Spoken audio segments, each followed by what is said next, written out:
चालू हो गया। तो देखो बच्चा, आज हम लोग क्या पढ़ेंगे?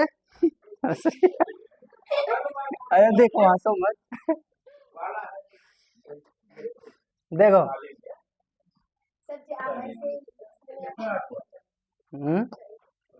उसमें सच में नहीं दिखता होगा। देखो क्या लिखा है, आज हम लोग क्या पढ़ेंगे? देखो, पीएच का महत्व पढ़ेंगे। क्या पढ़ेंगे? पीएच का महत्व, यानी कि हमारे दैनिक जीवन में पीएच का क्या महत्व है, तो बोलेंगे निम्नलिखित महत्व है। ठीक है, और एक एक करके समझेंगे। जैसे पहला नंबर है जीव जंतुओं के लिए पीएच। इसके कहने का मतलब जो भी प्राणी है उसके लिए पीएच कितना होना चाहिए। ठीक है, जैसे कि अगर हम लोग अपने शरीर का बात करें तो देखो यहाँ पे लिखा है हमारे शरीर का जो पीएच मान है ना, वो कितना से कितना है? 7.0 से 7.8 के बीच होता है। ठीक है, हम लोगों का जो शरीर का पीएच मान है।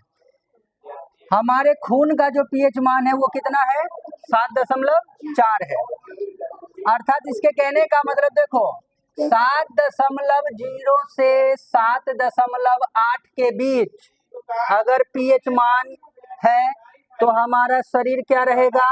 स्वस्थ रहेगा, हेल्दी रहेगा। अगर इससे थोड़ा भी कम या थोड़ा सा ज्यादा हो गया तो बुखार लगने की संभावना है या किसी और कोई भी तबीयत खराब होने की संभावना है। तो हम कह सकते हैं, अर्थात यह हम यहाँ पे लिखा है हम पीएच के इसी दायरे में जीवित रह सकते हैं। मतलब 7.0 और 7.8 के बीच में अगर हमारा पीएच मान रहेगा तो हम लोग क्या रहेंगे? जीवित रहेंगे, नहीं तो टपक जाएंगे। आगे देखो, दूसरा है अम्ल वर्षा का पीएच। अम्ल वर्षा पहले होता क्या है? तो देखो, वायु प्रदूषक गैसों, वायु प्रदूषक का मतलब क्या होता है?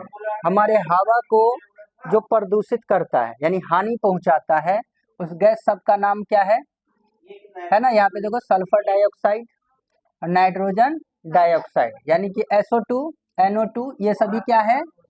प्रदूषक गैस है जो हवा को क्या करता है? प्रदूषित करता है ना? इत्यादि के वातावरण में उपस्थित होने पर वर्षा का जल क्या हो जाता है? अम्लीय। जो बारिश का पानी होता है ना, उसमें क्या होता है कि ये जो दोनों है ना, या और होता है प्रदूषक गैस, उसके मिल जाने से क्या होता है? वर्षा का जो पानी होता है, जल, वो अम्लीय हो जाता है। क्या हो जाता है? अम्लीय हो जाता है, और इसे हम लोग क्या बोलते हैं? अम्ल वर्षा बोलते हैं। अब यही अम्ल वर्षा अगर नदी में बह जाए, खेत में चला जाए, तो वो क्या करेगा? नदी में अगर जाएगा या पोखर में, तालाब में कहीं जाएगा, तो उसमें रहने वाले जो जलीय जीव है उसको क्या करेगा? वो हानि पहुंचाएगा। ठीक है, ये देखो, अम्ल वर्षा के जल का पीएच क्या है? 5.6 से कम है। ठीक, होना चाहिए। होने पर मतलब होना चाहिए नहीं, होने पर क्या हो जाएगा?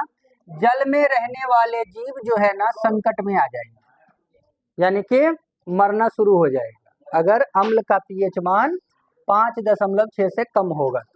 ठीक है, उसके बाद ठीक उसी तरीके से देखो, मिट्टी का भी होता है। मिट्टी का भी पीएच होता है। देखो, मिट्टी का कोई भी फसल है ना, अगर वो देखो अलग अलग फसल के लिए अलग अलग पीएच होता है। यहाँ पे देखो लिखा है कि विभिन्न प्रकार के पौधों के विकास के लिए मिट्टी का पीएच 7 के आसपास होना चाहिए। आवश्यक है, जरूरी है। कितना होना चाहिए मिट्टी का पीएच? 7 से 7, मतलब 7 के आसपास होना चाहिए। इससे अगर थोड़ा ज्यादा होगा या कम होगा तो मिट्टी में कुछ भी उपजाएंगे, कुछ भी, गेहूं, धान, मक्का, पुदीना, कुछ भी, तो वो क्या होगा? उसका विकास नहीं होगा, यानी कि वो आगे नहीं बढ़ेगा। ठीक है, चौथा नंबर है भोजन का पाचन, यानी कि पचना। भोजन का पाचन कहने का मतलब कि भोजन जो हम लोग कुछ भी खाते हैं तो ऐसे ही पच जाता है, वो पीएच पे निर्भर करता है। देखो, हमारे भोजन में देखो, हम लोग जो भोजन खाते हैं ना, तो भोजन के पाचन के लिए हाइड्रोक्लोरिक अम्ल, जिसको बोलते हैं हम लोग HCl, की आवश्यकता होती है या आवश्यकता है, ठीक है। और इसका पीएच जो है कितना होना चाहिए, 1 होना चाहिए। अगर 1 से ज्यादा या 1 से कम होगा तो हमारे पेट में क्या हो जाएगा, गड़बड़ी हो जाएगा, है ना। किसी किसी का देखोगे ना पेट में क्या होता है, ममोड़ देने लगता है, इसका मतलब है कि अम्ल ज्यादा बढ़ गया है उसका।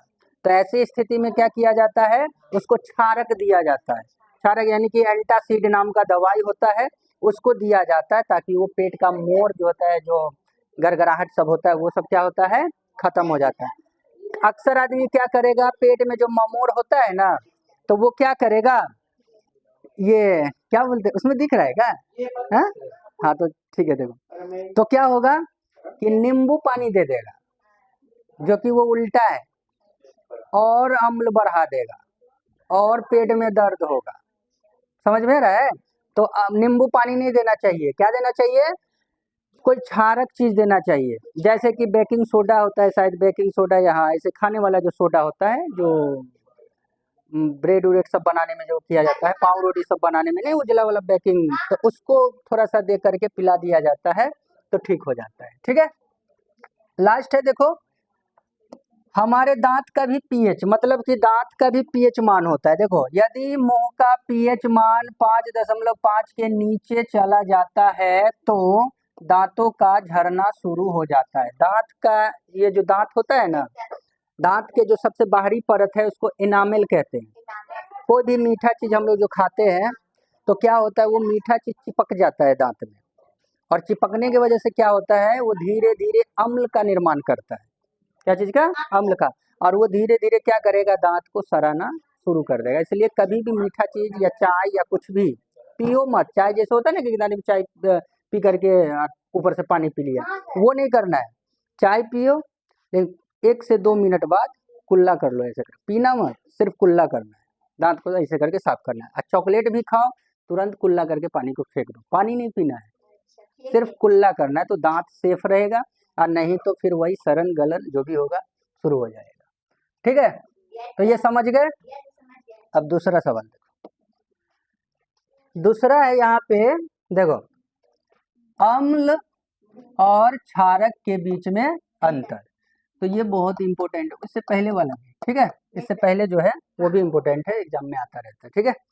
तो निम्नलिखित अंतर है, अगर पूछ दे कि अम्ल और क्षारक में क्या अंतर है, तो अम्ल के बारे में और क्षारक के बारे में हम लोग पहले ही पढ़ चुके हैं, क्या होता है अम्ल, क्या होता है क्षारक। तो अब यहाँ पे क्या है कि हम लोग जानते हैं पहले से ही, बोलेंगे निम्नलिखित गुण है, सॉरी अंतर है, गुण भी पूछेगा, अम्ल का गुण पूछेगा तो ये लिख देंगे, और क्षारक का गुण बोलेगा तो ये लिख देंगे, ठीक है। अगर गुण बोल दिया जाए तो हम लोग ये लिख देंगे। पूछ दे अगर कि क्षारक का क्या गुण है, तो बोलेंगे निम्नलिखित गुण है। पहला गुण हो जाएगा इसका स्वाद कड़वा होता है, यह लाल लिटमस पत्र को नीला कर देता है। तीसरा बोलेंगे यह मेथिल ऑरेंज को पीला कर देता है। चौथा बोलेंगे यह जल में घुलकर क्या बनाता है, हाइड्रोक्सिल आयन देता है, या हाइड्रोक्साइड आयन देता है, OH देता है। और पांचवा गुण हो जाएगा यह अम्ल को उदासीन कर देता है। और 6 नंबर में है इसका पीएच मान 7 से अधिक होता है। ये क्षारक का गुण हो गया। ठीक उसी प्रकार से अगर पूछ दे कि अम्ल का गुण बताइए, तो बोलेंगे निम्नलिखित गुण है। पहला गुण है इसका स्वाद खट्टा होता है, और यह नीले लिटमस को यानी कि क्या कर देगा, लाल कर देगा। और तीसरा है यह मेथिल ऑरेंज को लाल कर देता है।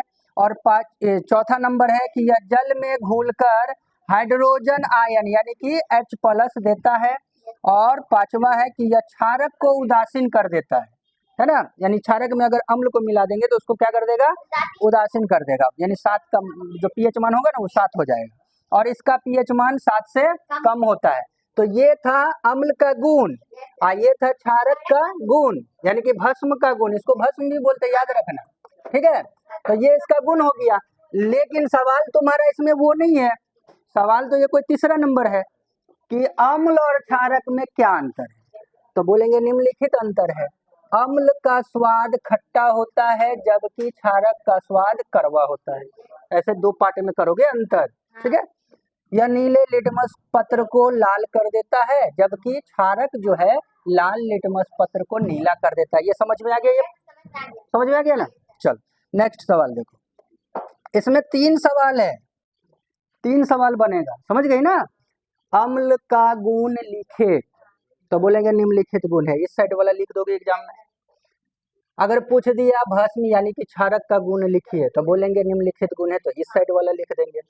तो यानी कि एक सवाल ये बना, दूसरा ये बना, और तीसरा ये हो गया उसके बीच का अंतर, तो दोनों के बारे में लिख देंगे। तो 3 सवाल हुआ कि नहीं हुआ। ठीक है, आगे देखो।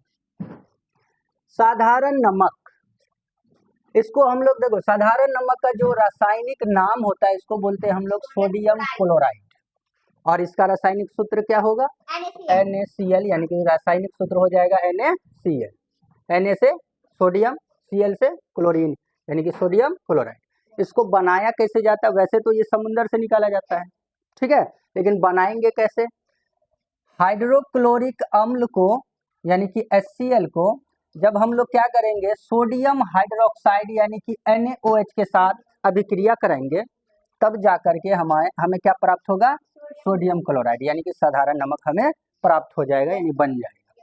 जैसे यहाँ पे हम उदाहरण के लिए समझाते, थोड़ा सा देखो, उदाहरण में लिख लेना कि HCl को जब हम अभिक्रिया कराएंगे NaOH से तो हमें क्या प्राप्त होगा, NaCl प्राप्त होगा। यही है हमारा नमक। कौन सा नमक, साधारण नमक। उसके बाद इसमें जो बच गया, ये दोनों तो मिला करके बना लिया, बच गया एक हाइड्रोजन इधर इधर, तो हो जाएगा यानी जल। क्या बन जाएगा, जल भी साथ में प्राप्त हो जाएगा। समझ में आ गया।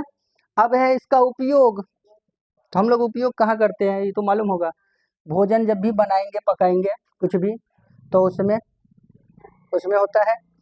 दूसरा है अचार बनाएंगे, मुरब्बा बनाएंगे, तो उसमें भी नमक का प्रयोग होता है। भले मुरब्बा मीठा होता है, लेकिन उससे पहले धुलाई उलाई जो होता है ना, जो उसका मतलब धो करके पूरा उसको साफ किया जाता है, गंदगी सब हटाया जाता है, तो नमक का उपयोग किया जाता है। तीसरा नंबर है चमड़े की भी जो है ना धुलाई होता है, तो उसमें भी नमक को रगड़ा जाता है, ठीक है। चौथा नंबर है कि बेकिंग सोडा होता है ना, बेकिंग सोडा, वॉशिंग सोडा, इस सभी में जो है ना इसका साधारण नमक का यानी कि NaCl का उपयोग होता है। ठीक है, हो गया, ठीक है।